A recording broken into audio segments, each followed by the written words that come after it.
Hey, this is Melanie Brockwell, the Living Master Mentor.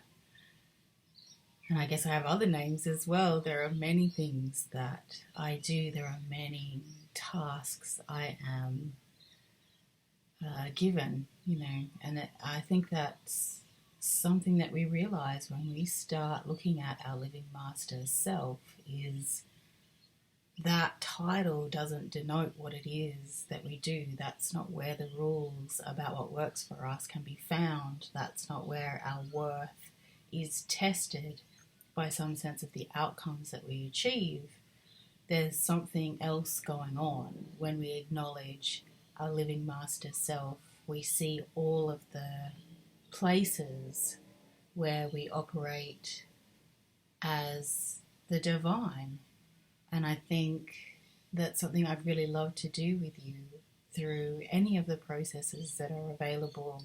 And I would love you to start with The Perfect Present, which is a project that I co-founded with the lovely Louise Moriarty. And there's no way for me to describe what it is that occurs for you over 8 weeks, which will probably be more likely 8 months because you have access to this material for as long as you need to. It's just set out as a drip content 8-week course, which means every day you get something new and interesting that feeds into the life you're already living and makes visible the living master that you already are. And that's the point of difference with anything that Heart Alchemy puts its name to, is there's no problem solution paradigm. So whatever conversations we're having with you, you are always already on purpose. You are already interconnected. You are already divine. How can we understand what's occurring, what we have designated bad habits or ego or negative energy or dysfunctional relationship? How can we understand those things as making visible our divine identity? And if you'd love to explore this stuff, there's a heap of free things available on the many sites. So everydaymiraclesandwonder.com is where I do my work with Miss Louise Moriarty. howtobemedicine.com is where I put a lot of the material that's the thesis for new cosmology, which will be my PhD. And the onenessexperience.com is where I put a lot of the very personal stuff that I don't have a mentor for, and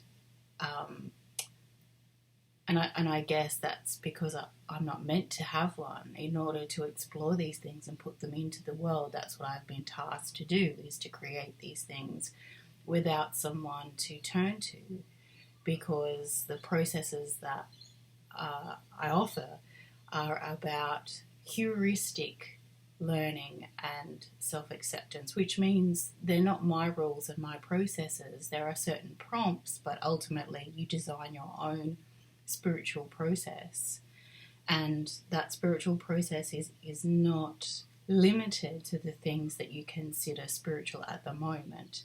So once you explore your divine identity, your living mastership, there's a way of understanding that interconnectedness, so that the things that are happening at work, in your family, in your body, instead of seeing those as 3 problem areas or 3 balance areas that you need to pay attention to in a particular way and understand, where your issues are, Heart Alchemy is an alternative to the problem solution paradigm.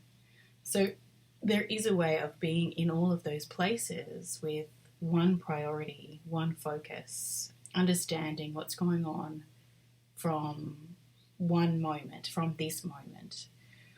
And at the moment that sounds a little bit foo-foo, and that's fine. If it doesn't feel like something that you want to explore, then I don't want you to go there. I'm not selling this as a solution to your problems. I'm not selling this as an enlightenment process.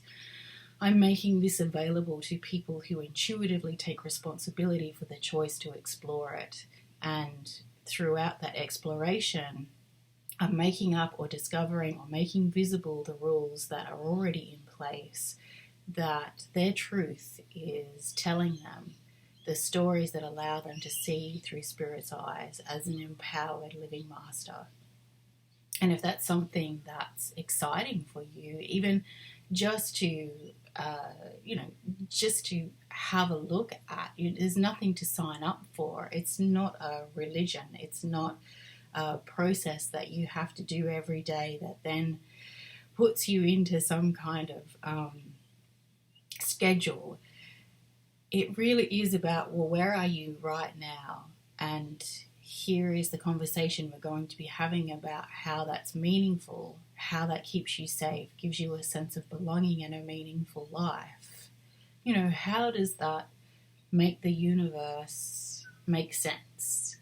Because ultimately that's what we're doing in every moment, is living according to the rules and ticking the boxes that allow us to feel like we have some sense of what's going on, some sense that we belong somewhere, even if that belonging puts us on the outskirts and consistently rejected.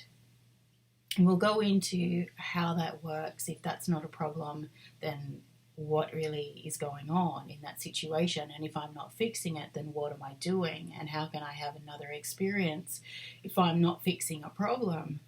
Because this is a completely different cosmology. And there's a difference between a new paradigm and a new cosmology.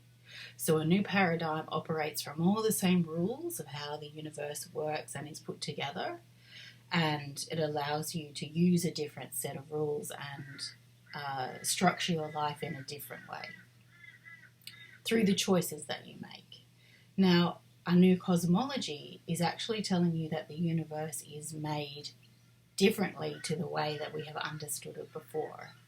So instead of understanding the cosmology that we have on the planet at the moment, which is exchange, so we have a transactional understanding. It's based on give and take, duality, love and hate. There's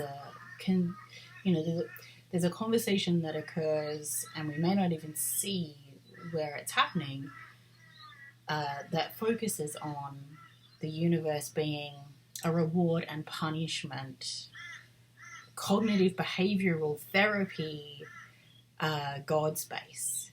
So if that's true for you, then it's true for you. I would never try and convince you to do something else. But if there's some part of you that believes that's not the way that it works for you, if you understand things about surrender that don't include controlling your outcomes, that do include surrender to the outcomes, that because the outcomes are sacred, and that understanding that every moment, no matter how it might look on the cultural scale of achievement and reward, there's something else going on. There's something for us to tap into about decoding what's happening in surrender. So it's not about your bank account, because your bank account is sacred no matter how many zeros it does or doesn't have. And how can you understand that? How can you see that through Spirit's eyes? How can you understand the purpose of this moment as sacred, regardless of the zeros, regardless of the body shape, regardless of the diagnosis, regardless of the relationship? How can you understand everything that's going on and every person in every situation as Spirit manifest? And we've had a similar conversation before, and that conversation was about surrender without action. So the surrender without action required us to be an observer, and the observer was allowed to surrender in some situations in meditation and processing and healing. And then the observer becomes an activist.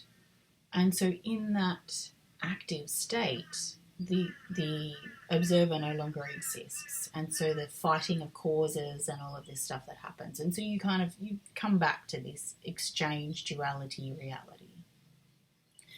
In surrender all the time, in the new cosmology, there is a way of surrender that allows you to be active without becoming an activist.